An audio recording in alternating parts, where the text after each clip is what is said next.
Mga bossing, ngayong araw po pala ay magpaparehistro po tayo ng SYM. Ito pong SYM na to ay nabili po natin last year at kinumpleto po natin mga kaha, mga sira po sa electrical. Working na po siya lahat kaya ready to rehistro na po siya. Bali dito po sa emission ay gumas po tayo ng 550 pesos.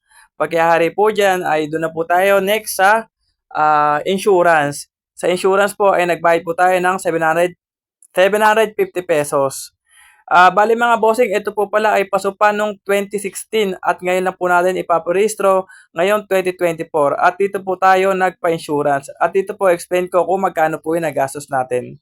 Ito na mga bossing, tapos na nga tayo magparehistro. Bale gumastos pala tayo ng 2,090 para sa ating rehistro. Bale ito kasing SYM natin ay paso ng 2016. Yan nga pala yung project SYM natin. At ngayon naparehistro natin. Bale ang naging gastos natin ay dito sa insurance 750, sa emission 550, tapos dito sa LTO nagas natin 839 or halos 840.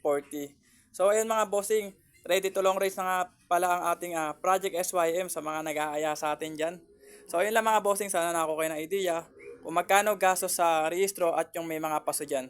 Ilang mga bossing, salamat po.